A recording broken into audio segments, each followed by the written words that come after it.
Good afternoon, everyone, and thank you for joining us for another session of Kollective Konversations. I'm Cynthia Beard, and I'm so glad that you joined us today.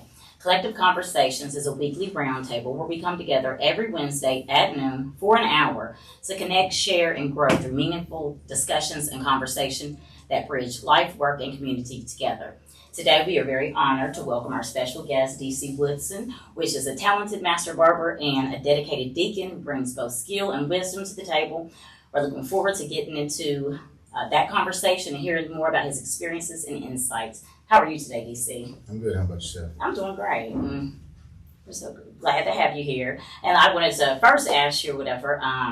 We're going to get into this about your gardening. That's another thing we're going to add to the roster. We got to get into that too. Right. But as far as a barber, I wanted to know, what does it take to even become a Master Barber? Well, it takes time and dedication.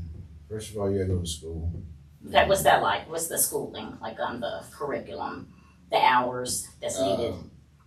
It's 8 hours a day, 5 days a week. Uh-huh. You got classroom time, and you got time on the floor where you're actually hands-on, under the instruction of an instructor. School teaches you discipline as far as being at work. Right. You got to get up. You got to be there. School teaches you can't not be. Can't have to do it. Right. Right. You got to be there. You got to be dedicated, and you got to have a passion for not only cutting hair, but a passion for people. For people, absolutely. Because you got to connect with people. And I got to tell a lot of the younger barbers that come into the field, it's not how good you can cut hair. Skill will come later. Over time, yes. Yeah, but you gotta have a passion for people. You got to win the people. Be able to communicate.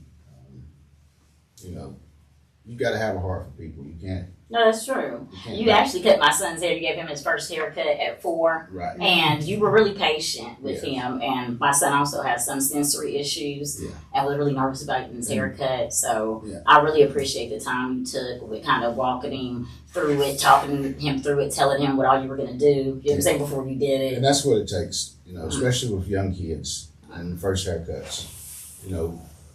You got to let them, you got to gain their trust. Right. And that's in any avenue in life. You got to gain trust of people. That they actually trust you, like you, the parent, with their kid. Right, absolutely. Because, people like me to take it serious about their kids. Let me have him. If I need you, I'll, let me know. Right, right. But you did a wonderful job, and I really appreciate the patience, the time you took, because everybody don't do that. Right. Yeah. And, you have to. You can ruin a child with a first haircut. Oh, you can? Yeah. And I've had parents that want to come in and, put them in a headlock. And just to get it cut. I won't do that. Hold them down. Time will come when they're ready to do it. Yeah. Well, we appreciate someone with patience like you that's out here in the community giving these kids their haircuts. Right. Thank you. Well, the kids come in frightened, right? They come in scared. They do. They come in scared and they hear the buzzing of the sound of the and they don't know what it is, I advise them, if you bring a kid in, you bring him in, let him sit for a little while, watch what's going on. Mm-hmm. They're naturally curious as to what's happening. Some kids are just natural to it. They just come in, they sit down, and you can have your way with them.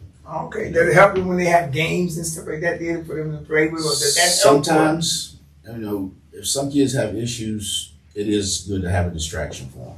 Okay.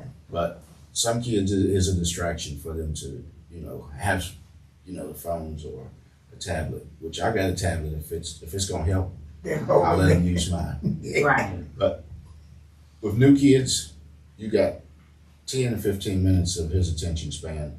You better do as much as you can. Mercy. As quick as you can. Get the hair done. Yeah. That's good. Sounds good. Yeah. So it's a little more difficult giving the smaller children haircuts. Absolutely right. In a way, not really though, because it just depends on the child. And kind of maybe the tolerance level. Sometimes the parents can be a challenge too, because someone won't stand right over top of us. Right.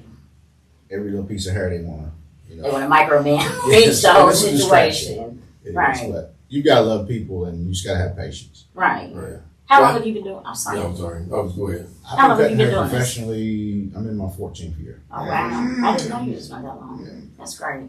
Go ahead. Real quick, like, so just tell me, like, okay, tell me a little bit about yourself, though. So how do you get there? How do you get to, not get to be the process of being a barber? How does DC, young DC turn into make the life decision of those things? Well, I went to barber school in 96 and 97. Okay.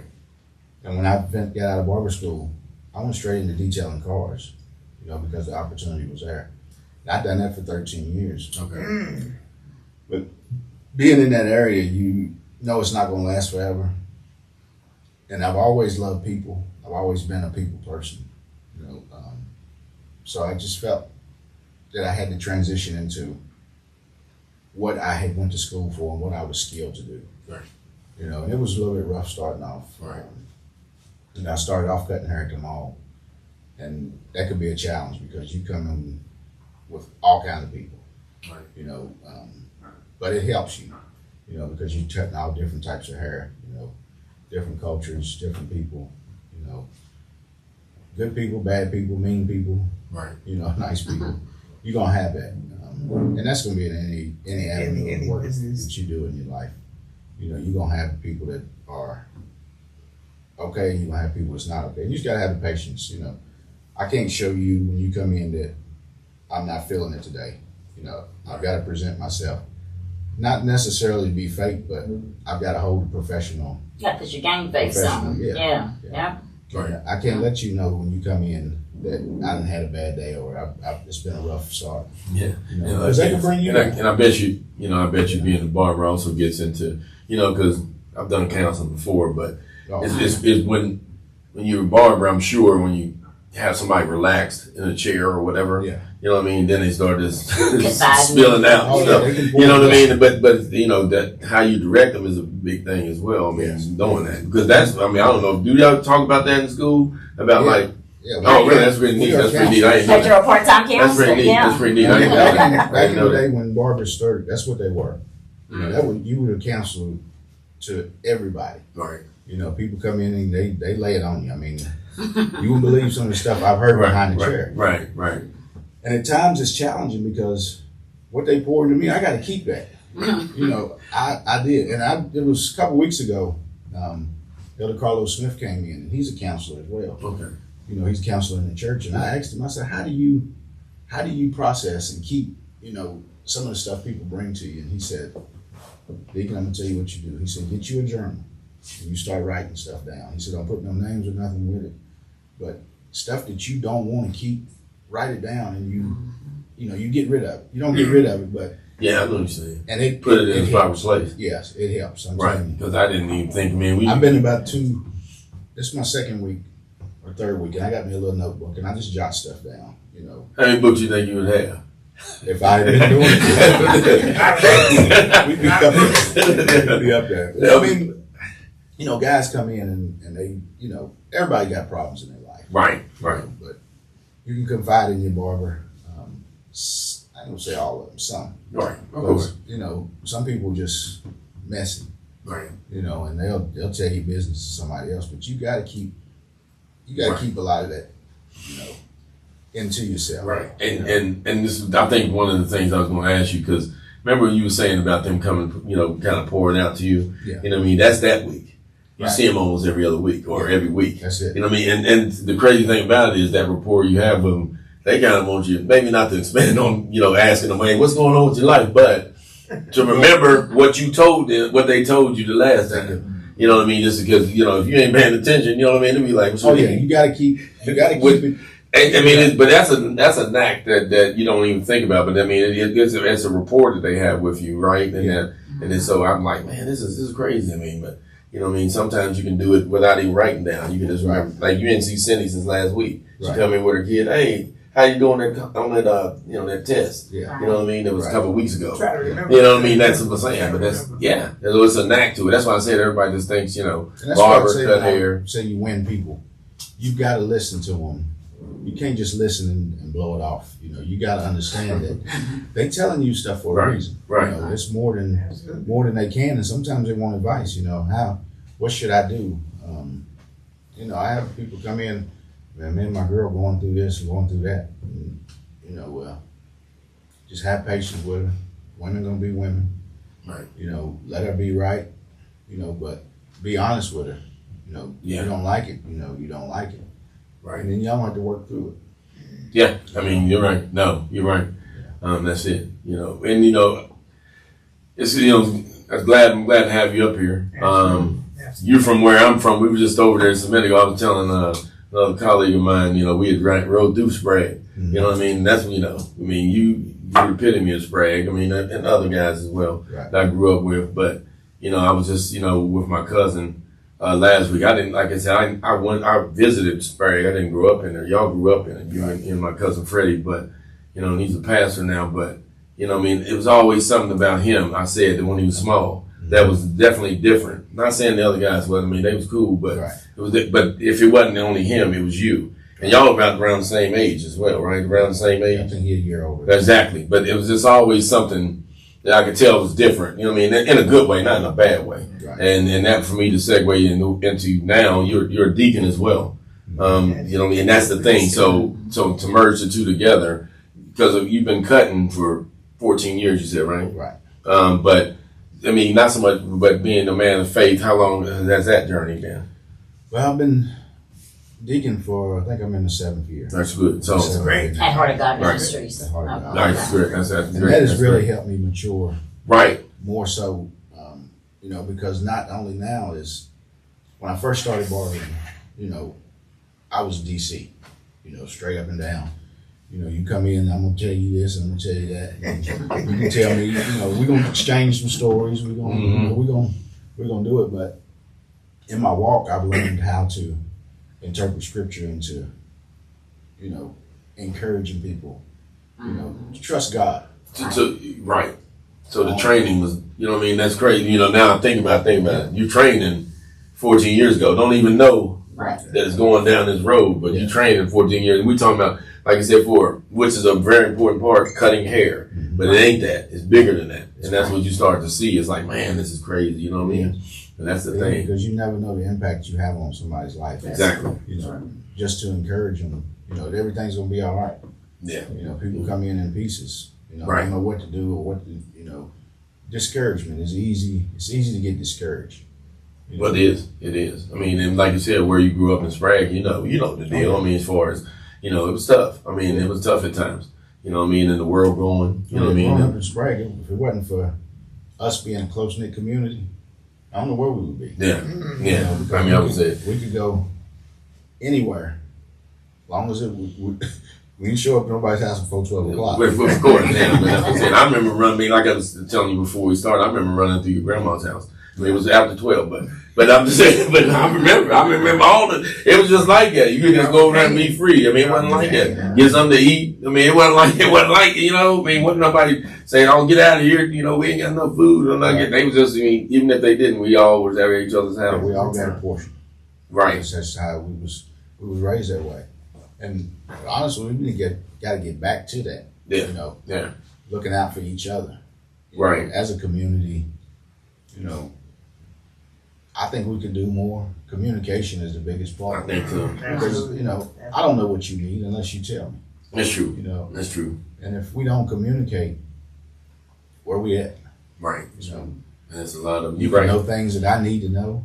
You know, you can tell me stuff and I can relay it to somebody that needs it. You know, you might know of some assistance programs or something like that. That's what I'm That's saying. the thing. That collaborating. That's the big key about all this. I mean, it's Whether I collaborating. need it or not, if you give me some resources, it's like, Right. hey, they got apartments for rent, you know.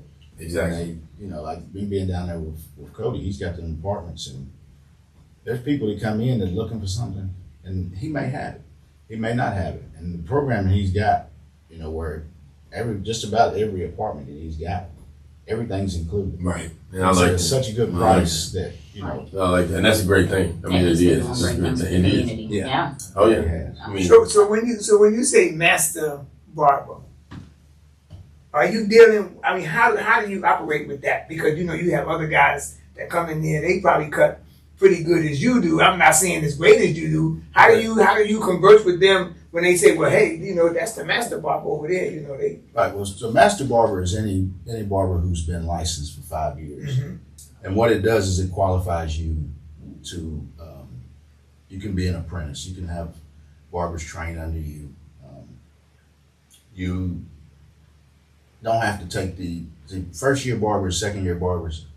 Every year before they renew their license, they have to take a continuing education course. Okay. So the only thing I have to do now is maybe every 10 years I have to take a sanitation. Okay. And they just started that with COVID. You come in and you got to retake a test. It just disease and stuff like that. So you'll recognize it. Really, they're just seeing if you still remember what you've learned. So it's not like you bossing the other guys around. No, you know how some people say when I'm the master. No, you know what I'm saying? It's It's not like it doesn't put you over any other barber. Okay. It just gives you, like I can bring an apprentice in and work him under me. Okay.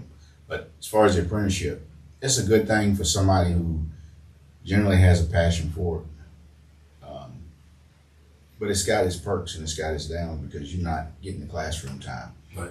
You coming into a shop and you booth renting, and the biggest part of booth rental is I'm my own boss. I can do what I can come and go as I please. Mm-hmm. And that's good, to an extent. But what happens when I'm in the shop by myself and I've got 2 or 3 other booth renters that are in the shop, but they ain't there? I got a walk-in come. I might have people waiting on me, or I might have appointments set up. So now I got to turn the walk-ins, or I got to refer them to if there was a barber in the shop. Dedication is what it. Absolutely. Right. And I'm not knocking booth rent though. No. Because it gives you a chance to grow. You think you make more money that way? By doing booth rent? Yes. Okay. Yeah, because I just got a set amount that I pay. Because then it's just a set amount, and then everything else is just profit. And if I want to make, I could work 6 days a week and be, I could really work 7, but ain't no way I'm working on Sunday. Right. But I generally take off Sundays and Mondays, and then sometimes on Wednesdays. I take a day off. Are you the manager at C Styles Barbershop? No, Andrea Sorrell is listed as the manager, Oh, okay. but we really don't. We just.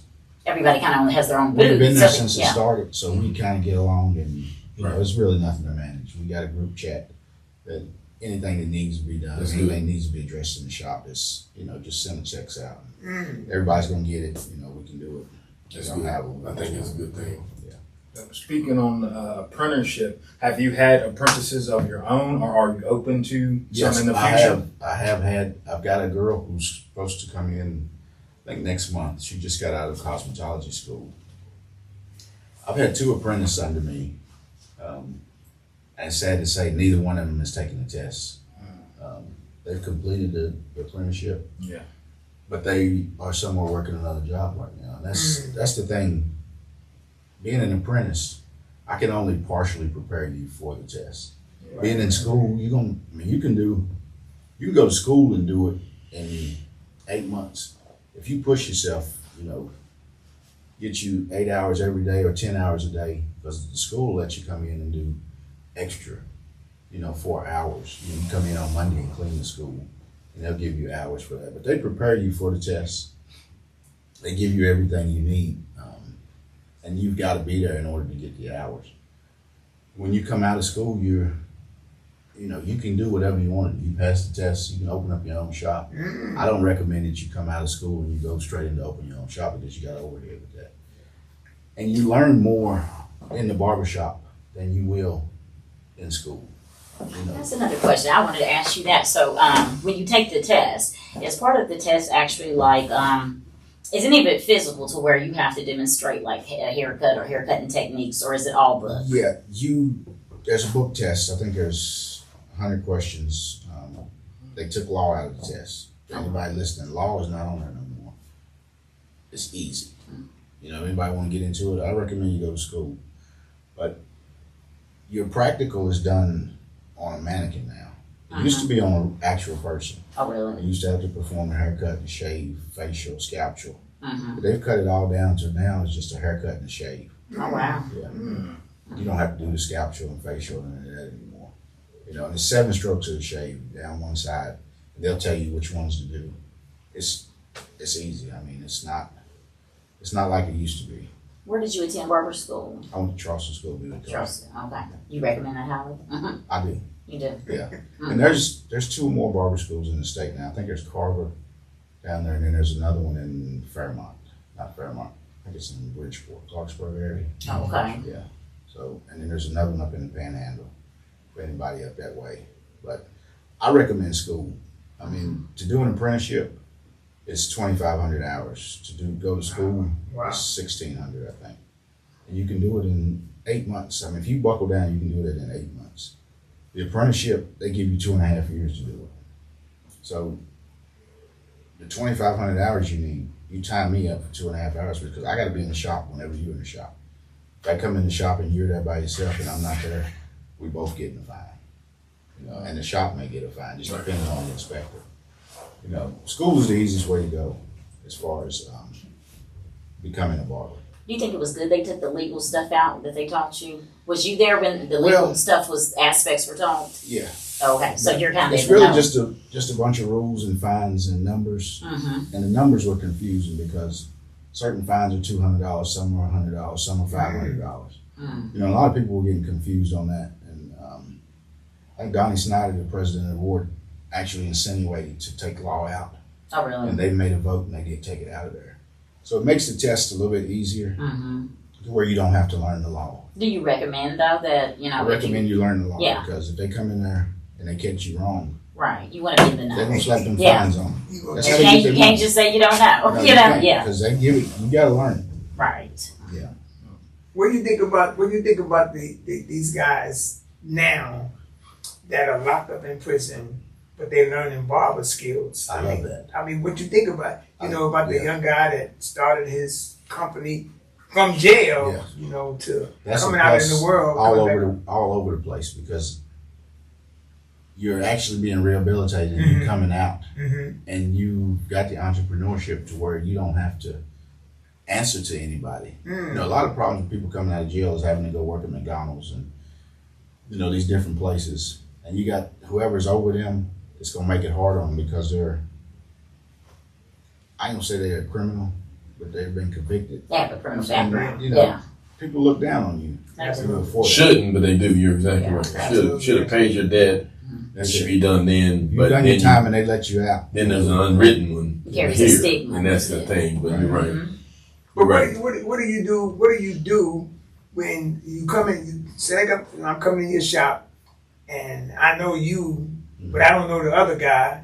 And then you tied up, and then you send me to him, and I say, well, he's been convicted of a crime. I don't want him to cut my hair. How do we, how do we work around that? I mean, because I want you, but you saying, well, he's just as good as I am. I mean, Right. stuff like that. And that's just something that, that's a people thing. Right. That's when you deal with the people's skills. Yeah, people shouldn't be that way. You're going to have some that are that feel like, but what is he going to do? Right. I'm going to tell you, some of these guys in prison, you can give you a better haircut than some of these guys that's been out here on the streets and cutting in shops. With a razor blade. Yeah, with minimum tools. And that's what I'm saying. You got to have it. That's a skill that they develop. Absolutely. I mean, they make a way. But that when we talk about law, though, that's not allowed either, right now. Right. The blade shaving, you're not allowed to do that. Yeah. Right? You still are now? Yeah. Or you back to? In 'Cause I West remember Virginia, at one There's a part. few People states with a that razor? allow it. Oh. Yeah, I remember that. I mean, it was- More states are opening up to it because Now, it's but- disposable. okay. Now, if you don't have an interchangeable razor, no, the old school home strop, you That's- still learn that in school, But but that's It what don't- I'm it they saying. don't let you use that. That's what I'm going to say. That's what I Yeah. mean. 'Cause that's what You the can big use it. thing You was. see The the spectacle, towels. you better put that thing in your The pocket. towels. Yeah. The So towels. it's my protection. Yeah, the towels. Okay, that's what I'm saying. I knew it was a little bit of change. Yeah, and that's another thing. Going to school, you learn sanitation. You learn disease. The right skills. You learn a lot of that you're not gonna learn. See, but just sitting here when you saying that, about, school, not saying, I mean, what would it take to open a school up in Southern West Virginia? Well, first thing it's gonna take is some money. And that's what I'm saying. What about what range, man? You're gonna need about $1 million insurance. Right. And then you're gonna need to, you're not gonna be able to accept student loans and stuff like that until you've been bonded. Right. You got to be in it, I think, a year and a half, maybe 2 years. 2 years, right. And you got to have so many students. Right. And the reason why I said it is because, I mean, you know, vast knowledge you have, other, you know, Sean Stevens, a lot of other people have had a lot of knowledge. I mean, more than, I mean, Reggie, you know, all of them. Yeah. I mean, not saying they want to be teachers, but still, just, you know, a lot of knowledge that. Well, that's the thing that we get into. A lot of your barbers don't want to get back to the field. And that's what it takes, you know, seasoned barbers like Sean, Reggie, Right. you know, Van, Right. that actually know, you know, the field. Right. And I believe if we had a spot, you know what I mean? Maybe They started off doing $7, $10 haircuts. See, that's what I'm saying. Now they've advanced, you know. Oh, yeah, that's what I'm saying. About the cheapest now you're going to get by with now is $25, $30. See, that's what I'm saying. I mean, y'all, who knows would be And that. then you got some people that don't feel like barbering is a real job. Oh, yeah, then. They ain't been in there. They haven't been in there. Yeah. You know, they ain't been through some of the stuff we've been through in the shop. Of course. You know, it looks good when you come in, everybody having fun, laughing, you know, playing good Talking. music, you know, talking, laughing. You know, it's a good old time, but you don't see the days when we sitting in there doing nothing. Right. You know, or the days when we dealing with people that, you know, some people you just can't make happen. Yeah. You're not going to make happen. Right. Right. I had one guy come in, and he just plays. He played it to the T, but he come in, got a edge up, haircut. Then he come back, like probably 7-10 days later, and he was like, "Man, I just need a lineup." He said, "But you know, you didn't cut this the last time." So, you know, I got you. So he finessed himself into a free haircut. Right. And I get it. I mean, working with people, yeah. You get that. And you're gonna get that. You know, you're gonna get some people that's gonna finesse you. Mhm. But I don't mind. You know, let me know when you come in. Right. Hey, I ain't able today. You know, I'm down on my luck, but because a haircut builds you. I mean, Confidence, yeah. you see people Absolutely. leaving out a haircut, man. And these younger guys, man, I watch them when they leave out the shop. They outside, they taking that picture right then for Instagram, Snapchat, whatever they gonna do. Going You to know, the store. and they just as happy as they can be. You know, Absolutely. at that moment. Do we run into places where we still, because I mean, you said money, are we still not, you know, getting haircuts, you know, every kid be able to get a haircut? Right. That's the beauty. And I mean, I used to get when I was in Charleston, not the one school you went to, but it was down closer to the Bridge Road. But I used to go down to get, you know, discount haircuts. Right. So it was, you know, so having one here would be a good thing. Yeah, having a school Because- here would because, be, yeah, would be you would good get it because because- there's kids that don't get haircuts like they need to. Right. You said confidence. And it affects their confidence. It does. It does. Yeah. So these kids running around in school with hoodies on, Yeah. you know, and they keep their hoods on because Yeah, and it's their hair ain't- it's not- embarrassed about their hair. A shade of the Right. hair. It's I not think even this fair. trend of the long hair, you know, it looks a mess to me. You know, they just getting a little bit down here, and a little bit down there. Get the edge up. I believe that come from underprivileged kids not being able to get a I haircut. mean, you might be right. I mean, And maybe it became the need to style. be- That's hey, you got a And theory they right just there. improvise that. Okay, my hair is always Yeah. nappy, messy looking. Knot it up, yeah. You know, and it's become a trend now. Right. You know, Right. and I'm gonna speak for the barbers. We hate that haircut. Right. You know, because it's a waste of money. You know, and Right. a lot of people think that well, you just cutting a little bit. You know, how come it's because we fade. If you getting a fade, it's a haircut. I don't care if you don't cut nothing off the top. Right. The work is around the sides and the blend. Yeah, it is. You're right. And That's a that. favorite. Right. That still Yeah, I mean, takes you're work, right. I yeah. mean, you're exactly right. I mean, I think that's one of the things, you know. But the kids, you brought that up as is the thing. So being that definitely have some underprivileged kids. I'm that gonna people- speak for the barbers.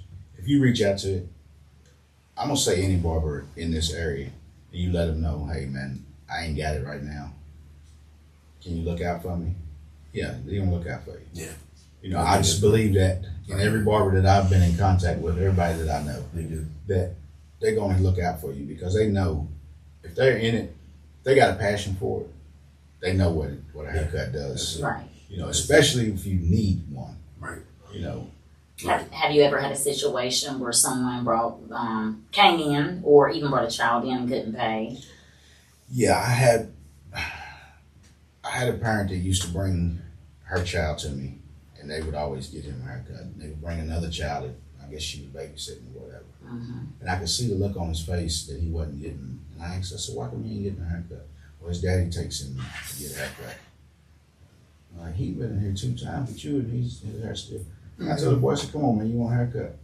She said, oh, no, you don't got to do that. You don't got to do that. I said, but I want to. Can I cut his hair? She would act like she had to call his daddy and find out if his daddy, and they allowed it. And you could see it build that The joy in his face. Yeah. That's amazing. Yeah. I mean, you bring 2 kids to the barbershop, you can get one a haircut and not Right. the Yeah, other. it's not that no You sound. know, and your barbers will recognize that, coming in, and they'll look out for you. And I'm speaking for all the barbers. Y'all hear me? Y'all give them kids some haircuts they need for this building Right. haircut. But see, You never know what they're going through.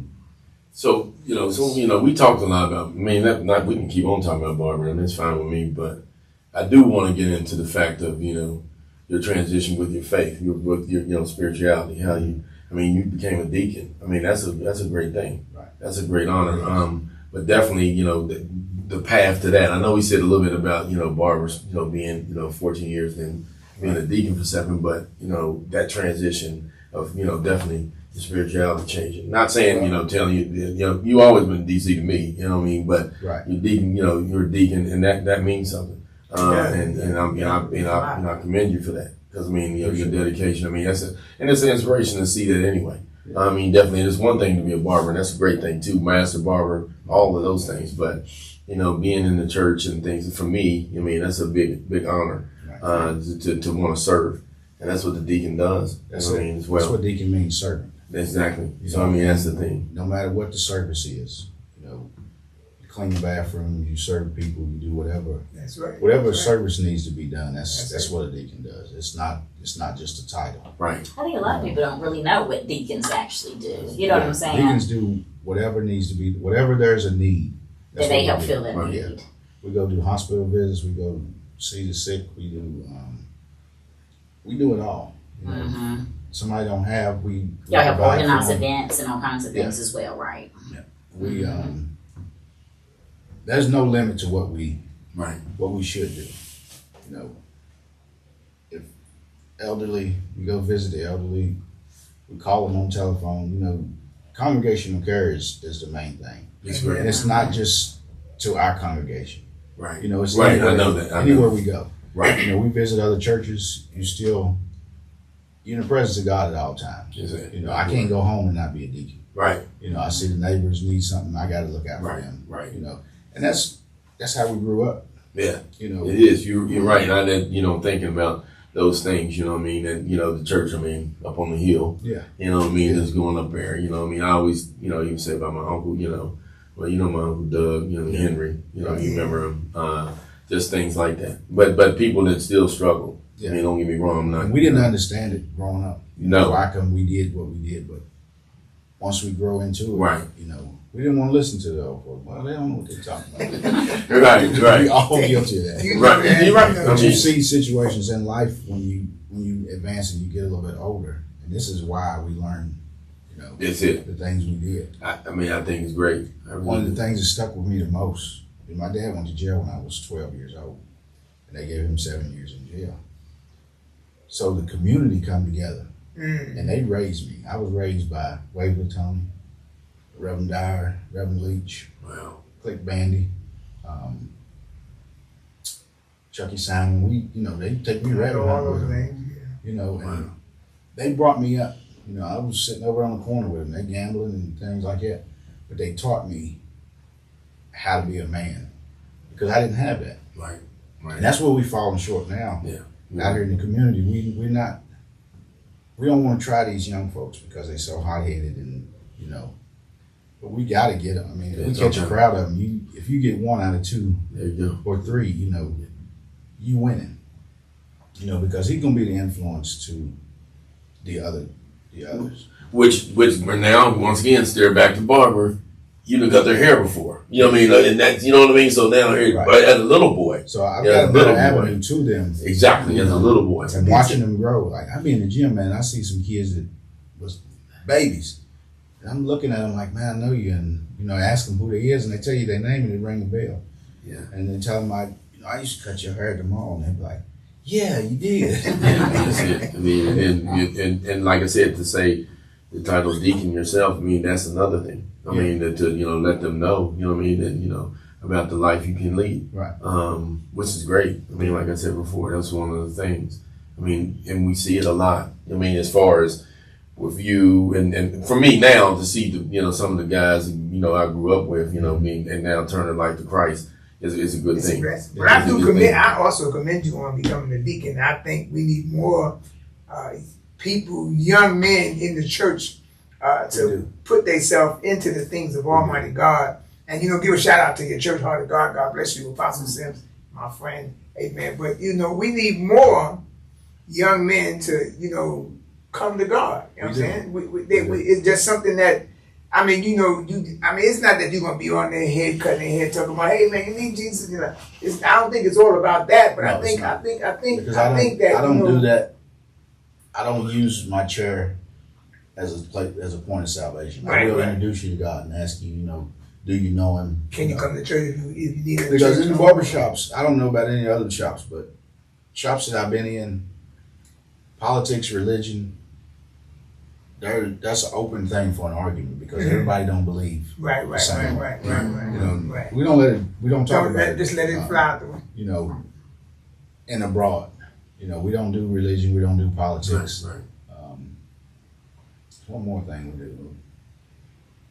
It's digital currency now. People want to talk about digital currency and, this the way to go and you better get on board and this and that, the other. And I haven't really researched it, but I do ask, I ask rich folks, hey, what's up with this digital currency? You got any? And they be like, nah, I ain't taking no chance with my money. I know the dollar's down great. Yeah, but that's what I'm saying. I ain't going into, and I don't know how it's going to turn out. Right. We don't know what's going to happen in this world. No, you're right. We do know you keep trusting God. God going to get you through. Right. Amen. I think it's whatever you can. I mean, that's it. You're right. What led you to dedicate yourself to the Lord? Was it any particular person or any certain? No, I think it was.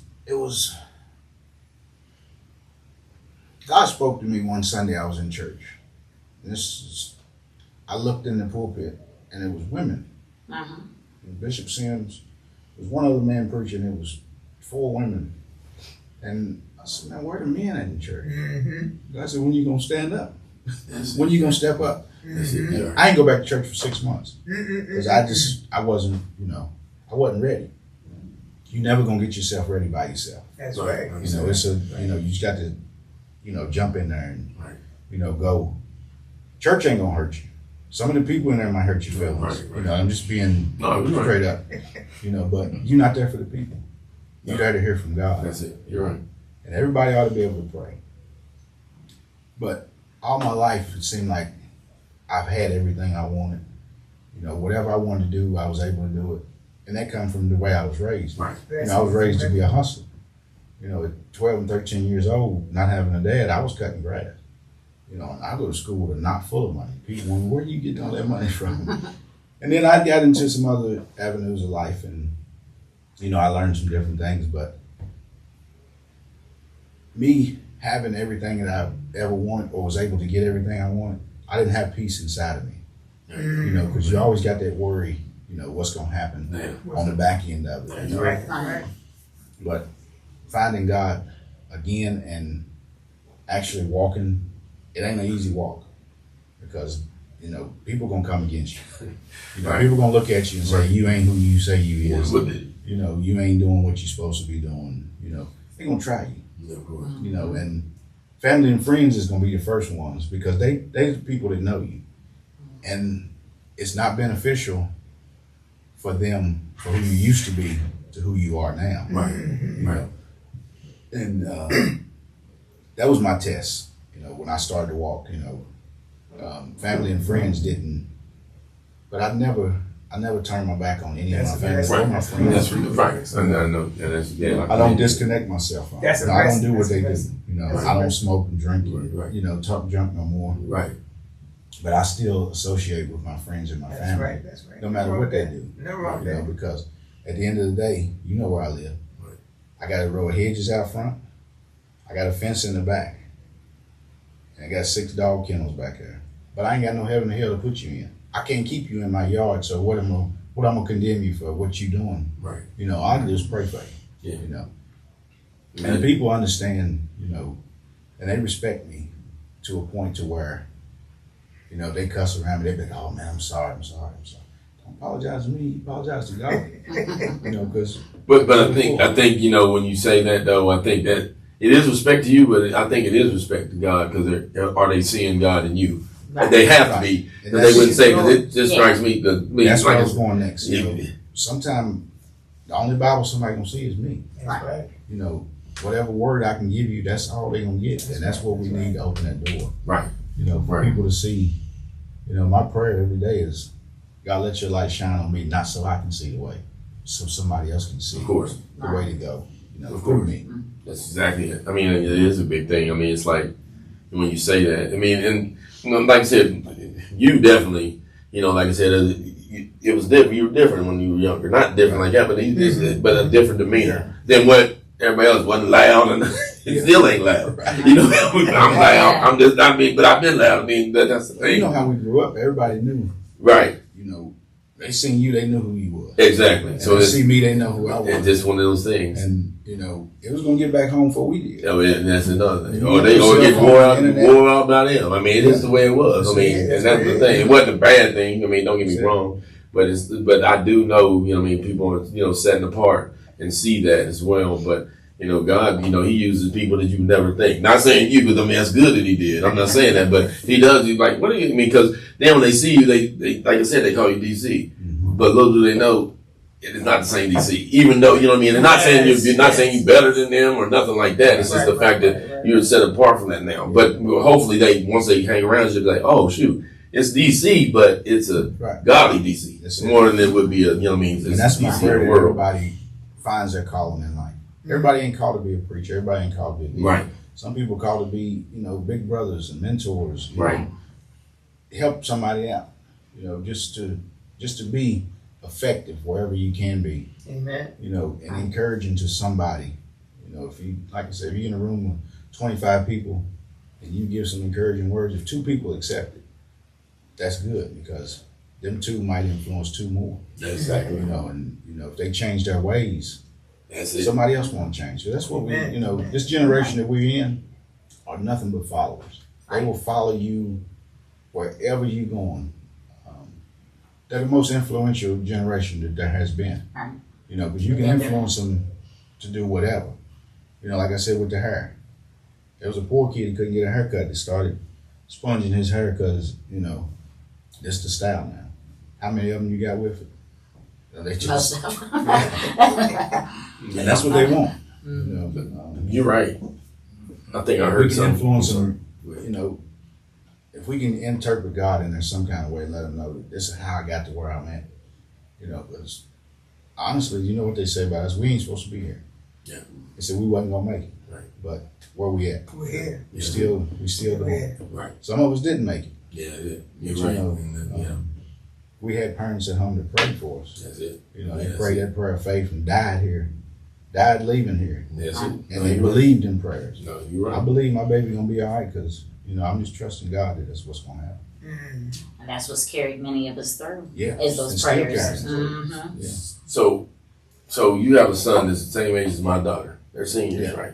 And so I'm just gonna ask your perspective on how, you know what I mean, because I know how I try to do. I ain't saying I always do it right, but I'm trying to, you know what I mean, as far as incorporate, you know, God in her life, right? You know, one of the things for me, and I'll shut up, is, you know, is giving her to God instead of me trying to always be the one to kind of guide her, Right. letting God guide her, which is hard because it's your child, but Right. I mean, in your own sense. But it's been a few years since I've seen your son. Yeah. But I mean, but that's the thing. How he was an influence on me, because when he was, I'm gonna say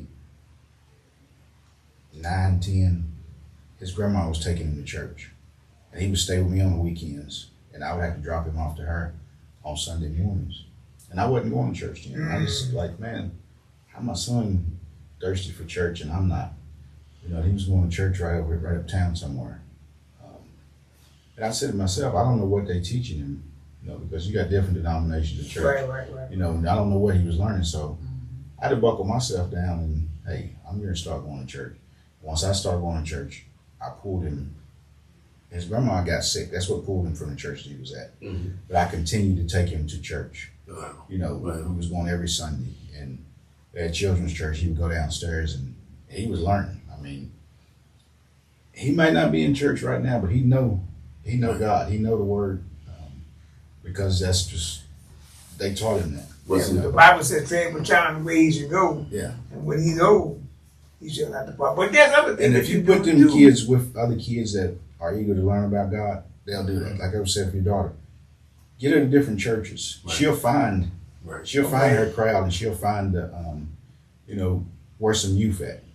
And you can't take these kids to church where the old folks. But see, Ellen McCray know this. I mean, this is like probably a couple of weeks ago in August, we went down to this. It was in Nashville. It's called Holy Smoke Tour. It's a gospel concert, but it's not like what you would think. He went to it and sing. It's good. I mean, they praise the Lord, but it's different. I mean, it's a lot of hip hop. But that, but then, you start to hear the stories about, right. You start to hear stories about people being saved there and stuff like that. Yeah. But I'm a little bit too old to go to it. I'm just telling you, because there's no seats. Right. You don't sit down. There's no seats. So going back to Barber. I'm too loud for us too. That's right. But going back to Barber, you stand up on. I mean, I stand up on my feet, but not that long. You know what I'm saying? Like, and I'm not jumping around. Man, my back hurting and everything. So I'm like, I can't do it. But just to show her another way, she go down in there. They jump around. He went down there. He shouldn't have. He went down in and tried to go down the crowd. Why you gonna tell all that? But that's but you know what I mean. But where he at? I'm trying to find him. But that's the thing. I mean, but that's the thing. It's like getting her, getting these kids involved in different things as well. Because like you said, not being in church. Me, I went to church, but then when I got to be around 16, 17, something like that, I ain't go to church. That's what we you know what I mean? And right. And then, here we go. You know what I mean? Just real quick. I mean, it was made to go. And once we got to the point to where, Mama used to make me eat green beans. And I swore when I got grown, I wouldn't eat no more green beans. I told Mama that. But you know what I eat now? I'm bagging up green beans. Yeah, down to me. I plus that restaurant right by you. They got some pretty good ones. I ain't gonna tell you the restaurant right by the Exxon. They got some pretty good ones. But you know what I mean? But yeah, you're right. That just is one of those things. It's like, doing that. But getting them back on board is a big thing. Yeah. Getting them back on board. I listened to, a pastor the other day say, it's just like going to the ocean, right? You go down to the beach and you enjoy the beach. Right. But the evil one may be in the water. That's it. With the boat, ready for you to jump on it. Yeah. And y'all riding the speedboat. All along, he jump off and go on. Now you sitting out there in the middle of the water. Lost. They don't know how I'm going to get back to that beach was good. I can't even see the beach no more. I'm just seeing all water. You know what I mean? And that's the thing. It's like just definitely staying connected more than anything. Mm-hmm. And that's a good thing, like I said before, when, where you've helped out when we had the picnic, back to school picnic, you helped out. Yeah. I mean, it was a good thing. But even then, there were some things that went on. We're not saying it like that, but there's some things went on. But that's the thing about, the spiritual thing, you know what I mean, and stuff. Like you right there by the action where it happened at, you know what I mean? You right there. And all you doing is, cooking fish, for someone and stuff like that. It's something to see. I mean, it's a powerful thing. But I mean, like I said before, we need more, like you said, more men like yourself out there, young men like yourself out there, battling that, the battles that we face as well. And hopefully we can do that. That's it. Hopefully we can do that. You just got to get the older guys involved. There's a purpose for everybody. Right. If you didn't have purpose, you wouldn't be here. You're exactly right. And just a little bit of information you can give somebody.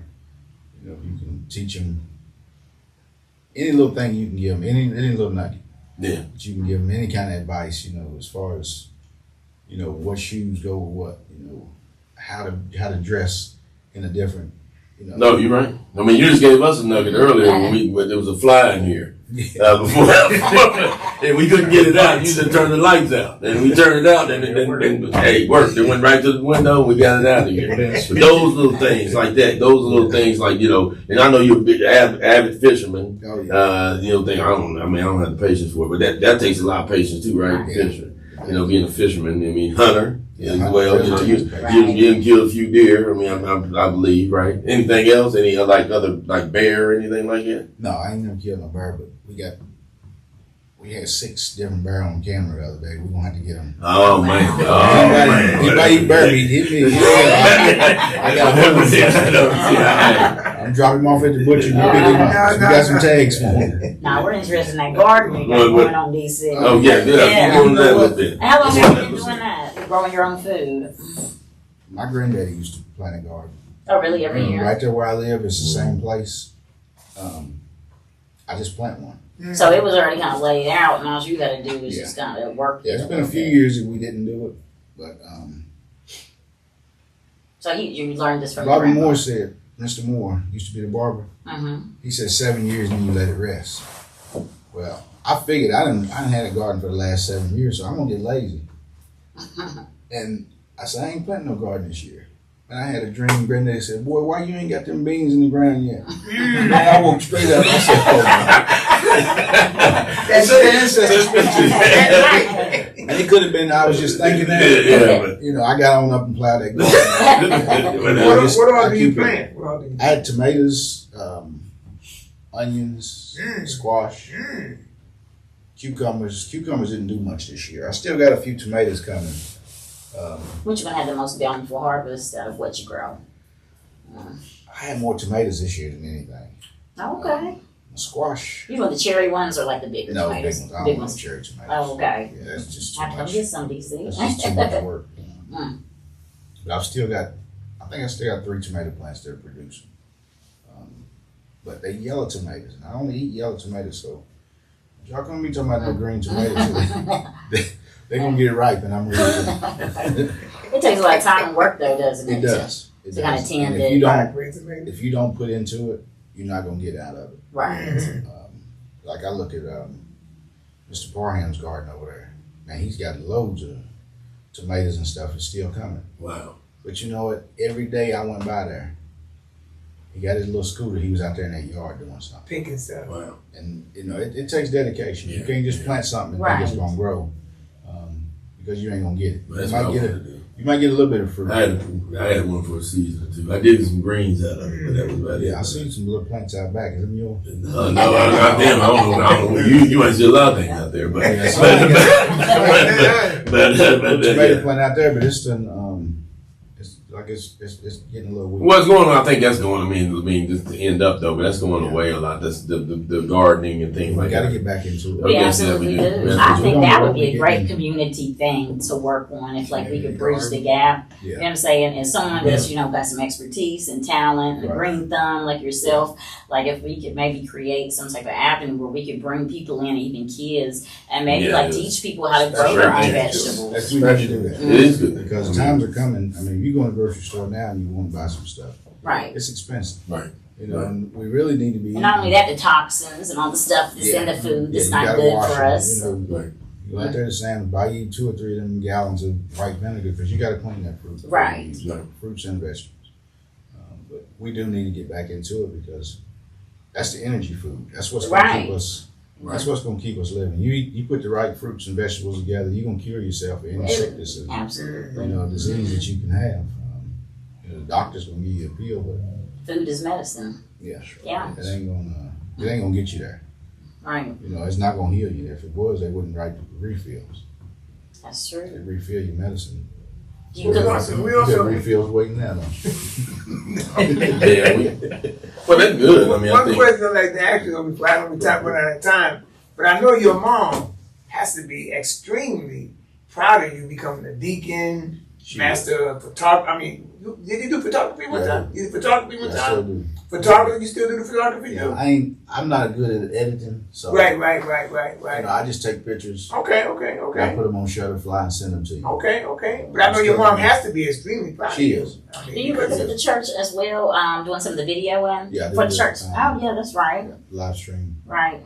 Is this your That's stream impressive. on, what is it? What channel is that? We're on YouTube. It's on YouTube now. Yeah, and Facebook. Oh, okay. Right. I also want to bring up another thing. I saw this on your Facebook page the other day about sickle cell awareness. Mhm.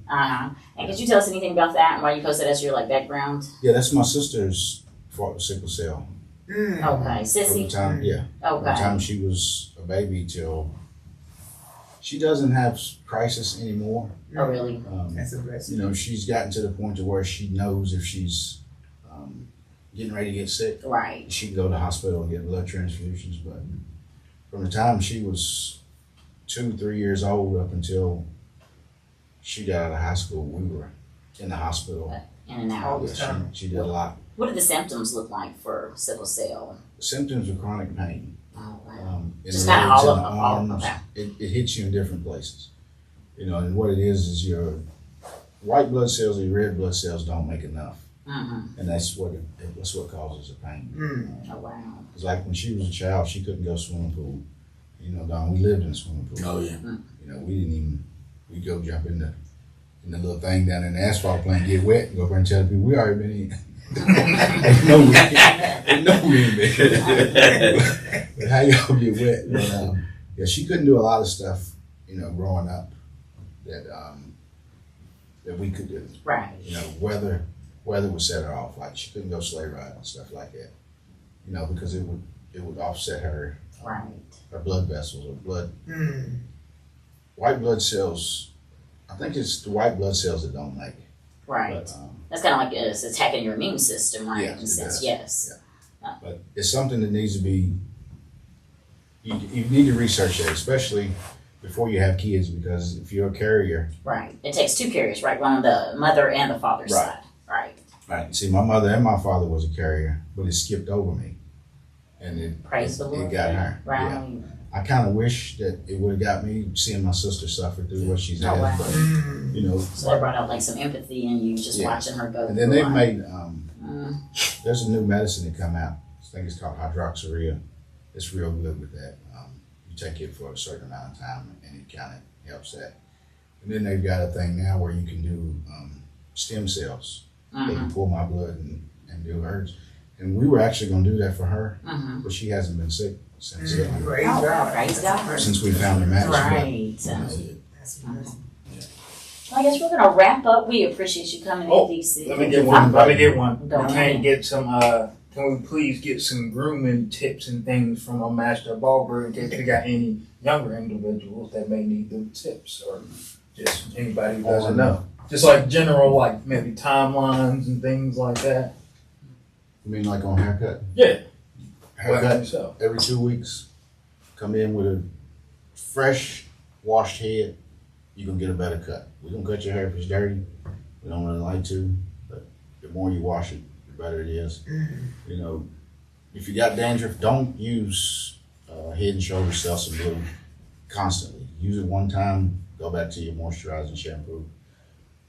What it does is over dries your scalp, and the dandruff ain't gonna never leave. Comb your hair. You know, hygiene is a big thing. You know, and you come in there, we can tell if you're not right. You know, so just keep that in mind. Appreciate it. Thank you for being here. Yeah, Thank you guys again for joining us today for Kollective Konversations. We are truly grateful for your time, your presence, and the energy you bring to these conversations. A heartfelt thank you goes out to our guest, DC Woodson, for sharing his insight and his experiences today. Before we close, we'd like to remind you of the exciting opportunities happening through the Summit Collective. Our Lit Go Lab programs expanding, bringing engaging literacy enrichment directly into neighborhoods and schools, so more children can discover the joy and power of reading. Alongside Lit Lab Go, we continue to offer impactful programs like Elevate You, The Vine, the Kollective Foundations, and The Root, all designed to support youth, families, and our growing community. To learn more about these upcoming programs, stay connected, and find ways to get involved, please visit us at www.thesummitcollective.org. On behalf of our entire team, we thank you for being a part of Kollective Konversations. We look forward to seeing you again next Wednesday at noon. Stay connected. Keep the conversation going, and don't forget to follow us on our Facebook, Instagram, and X. You guys have a blessed day.